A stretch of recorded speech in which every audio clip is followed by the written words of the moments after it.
Bonjour à toi, chers cyclistes et triathlètes passionnés.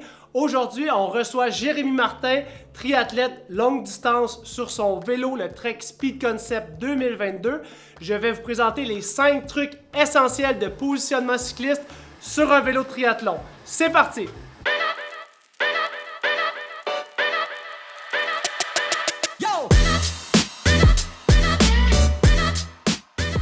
Le point numéro 1, le plus important lorsqu'on fait un positionnement cycliste sur un vélo de triathlon avec un triathlète, c'est vraiment l'évaluation qu'on appelle off the bike. Donc, tout ce qui est évaluation de la condition du cycliste. À quel point il est flexible, à quel point il peut bouger. Vous avez vu dans mon évaluation off the bike à quel point j'ai fait l'évaluation de la mobilité de la hanche, de la mobilité de son rachis, de sa colonne vertébrale. J'ai même donné des exercices à Jérémy pour donner de la force au niveau de son endurance des muscles cervicaux de son cou. J'ai donné de la force au niveau des muscles antirotatoires de son tronc. Donc, si vous voulez faire un positionnement cycliste sur un bike de triathlon, sur un vélo de triathlon, vous devez absolument avoir les connaissances nécessaires pour faire une bonne évaluation de la condition musculo-squelettique, flexibilité, force, mobilité du patient avant même de débuter son évaluation sur le vélo. Parce que comme ça, vous allez avoir les éléments, vous allez avoir un maximum d'informations pour réfléchir aux problèmes du cycliste sur son vélo et donc d'attribuer pas toutes les fautes au niveau du bike fit, mais aussi au niveau de la condition du cycliste, parce qu'il ne faut pas oublier qu'on a affaire au corps humain sur un vélo, donc il y a peut-être des choses du corps humain qu'on peut travailler pour améliorer les performances, pour réduire le risque de blessure. Donc le point numéro 2, lorsqu'on fait un positionnement de contre-la-montre, c'est toujours le même ordre qu'on fait quand on fait un positionnement de route, de gravel, etc. C'est vraiment d'aller statuer sur la position du pied, donc la position de la cale. Et donc, aujourd'hui, ce qu'on fait avec Jérémy, c'est qu'on va s'assurer que sa cale est assez reculée pour lui permettre de pousser un maximum de watts quand il pédale. La chose étant que lorsqu'on est dans un positionnement de triathlon, de contre-la-montre, on va se retrouver à avoir un cycliste qui est très vers l'avant de son vélo. Et donc, parfois, on va se permettre de reculer un peu plus la cale vers le derrière du soulier pour avancer le pied. Donc, la cale fait toujours l'inverse du pied. Donc, c'est ça que je suis en train de faire aujourd'hui avec Jérémy. J'ai reculé sa cale au maximum. J'ai rajouté à peu près 4 à 5 mm de recul sur sa cale pour lui permettre d'avoir le pied plus avancé, ce qui correspond aussi à sa position sur le vélo et à son genou qui est plus vers l'avant de l'axe de la pédale. On n'a pas un knee over pedal spindle, on n'a pas un cup standard, on a un cup qui est devant l'axe de la pédale. Donc, c'est pour ça que je fais ce réglage-là en ce moment sur ses cales. Et ensuite, on va aller réévaluer la position pour lui permettre de valider ses sensations sur le vélo. L'autre chose que j'ai faite avec Jérémy, puis ça je ne te l'ai pas dit, c'est que j'ai retiré l'étage d'épaisseur, de stack que tu avais rajouté. Parce qu'une des choses pour te permettre de te sentir plus à plat sur la pédale, c'est de te rapprocher au maximum de l'axe de la pédale. Fait qu'on va éviter d'être sur des échasses, pour que tu sois proche de ta pédale et que tu aies vraiment la sensation de pousser plus proche de l'axe de la pédale. Fait que ça, c'est ce que j'ai fait. Là, j'ai fait ton premier soulier. Je vais faire le deuxième à l'instant. Lorsqu'on veut prendre en charge des cyclistes en clinique, faire leur bike fitting, leur étude posturale, c'est vraiment important d'acquérir des connaissances qui sont basées sur la science. Chez Physio Vélo, on a développé 2 formations d'études posturales de bike fitting, une formation d'introduction et une formation avancée en ligne qui vous permettront d'acquérir toutes les données scientifiques, toutes les évidences basées sur la science pour prendre en charge efficacement le positionnement, l'étude posturale de vos cyclistes. On va toucher à tout ce qui est mécanique, protocole de bike fitting, questionnaire et évaluation physique de vos clients, de vos cyclistes, afin de leur offrir un service qui pourra améliorer leur confort et leur performance tout en personnalisant les ajustements selon leur pathologie. La clinique Physio Vélo est en affaires depuis plus de 8 ans. Nous enseignons le bike fitting depuis plus de 5 ans. Nous avons un partenariat avec la Fédération française de cyclisme pour enseigner à chaque année au Vélodrome national de Saint-Quentin en Yvelines. Nous croyons vraiment avoir toutes les informations nécessaires pour vous aider à acquérir les connaissances nécessaires pour le bike fitting. Si ça vous intéresse, visitez notre site web. Le point numéro 3 lorsqu'on fait un bike fit de triathlon, c'est vraiment de s'assurer qu'on a la bonne position de la selle. Donc, je vous rappelle que l'ordre, c'est tout le temps, On valide la position du pied, on fait la selle et on finit avec le cockpit, avec l'avant du vélo. L'important sur un vélo de triathlon, c'est de s'assurer d'être stable sur la selle.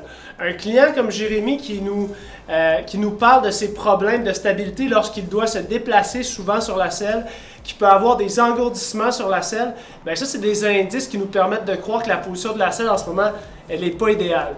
Donc, les choses qu'on va faire, c'est réviser en premier la bonne hauteur de selle, jouer avec l'inclinaison. Ici, somme toute, on a une inclinaison qui est assez droite, on est à 2 degrés. On va aller tester des inclinaisons. Sur un vélo de triathlon, ça se peut qu'on tolère des inclinaisons de plus de 3 degrés vers le bas, mais rarement au-dessus de 7 à 8 degrés, si ça peut vous donner une idée là, vers quoi on peut s'aligner vers un vélo de triathlon. La position de la selle est tellement importante. Je ne le répéterai jamais assez. Les gens se concentrent beaucoup sur le cockpit, beaucoup sur leur cale, mais ils oublient l'élément central du positionnement, c'est vraiment la selle. Vous devriez être assis sur un vélo. Bien, c'est la même chose pour un vélo de triathlon. Si votre selle n'est pas au bon endroit, vous pouvez avoir des tensions dans vos ischio-jambiers, vos quadriceps, des tensions dans votre dos. Toutes des pathologies qui peuvent vous empêcher d'atteindre votre niveau de performance idéal parce que vous allez avoir des douleurs puis vous allez vous blesser à l'entraînement. Le point numéro 4, eh bien, c'est le point final, c'est le cockpit. Lorsqu'on fait un cockpit de triathlon, la première étape, c'est de s'informer sur quelles sont les possibilités d'ajustement. Puis ça, je pense que c'est un point que vous devriez retenir. Si jamais vous anticipez faire l'achat d'un vélo de triathlon, de vraiment vérifier à quel point le cockpit, l'ensemble, le guidon, barre aérodynamique est modifiable pour vous permettre d'atteindre vraiment un positionnement optimal. Parce que malgré le fait qu'on peut dépenser des centaines de dollars, des dizaines de milliers de dollars sur un vélo, vous devez vous assurer que celui-ci sera modifiable selon votre physiologie, selon votre flexibilité, selon votre force, selon votre mobilité. Donc ça, c'est le premier point. Aujourd'hui, le vélo à Jérémy Martin, c'est un Trek Speed Concept 2021-2022, donc la nouvelle édition, avec un nouveau cockpit. Donc ce que j'ai fait ce week-end, c'est que j'ai été lire le manuel d'instruction finalement pour m'assurer que les paramètres que je voulais modifier, l'inclinaison, le recul, c'était tous des paramètres auxquels j'avais accès. Ensuite, ce qu'il faut s'assurer, c'est que le cockpit, en fait, on va parler du cockpit drop, donc la différence entre la hauteur de selle et la hauteur du cockpit correspond à ce qu'on a fait précédemment dans le point 1, dans l'évaluation vraiment de notre cycliste en dehors du vélo. Donc, à quel point la personne est capable de tolérer une position agressive sur le guidon. Puis ça, ben, j'en ai parlé dans plusieurs capsules, là, sur tout notre contenu sur YouTube. Il faut vraiment s'assurer que la flexibilité et la mobilité de la personne à se plier en deux sur son vélo, elle correspond à son positionnement.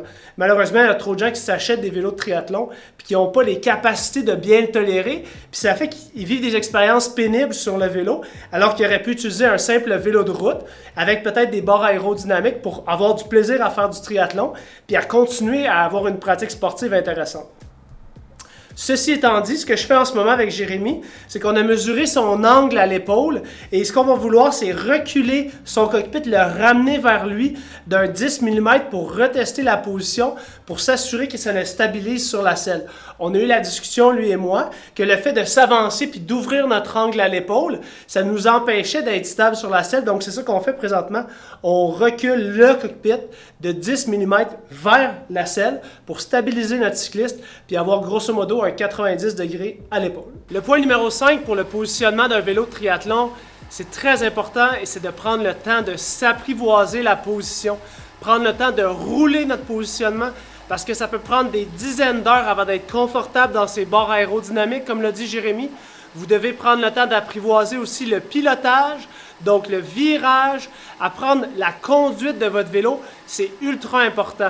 Si on pense aux gens qui font de l'entraînement hivernal, vous devez passer du temps dans vos barres aérodynamiques pour être capable, lorsque la saison est de retour, de prendre votre position aérodynamique facilement et de pousser des watts dans cette position-là.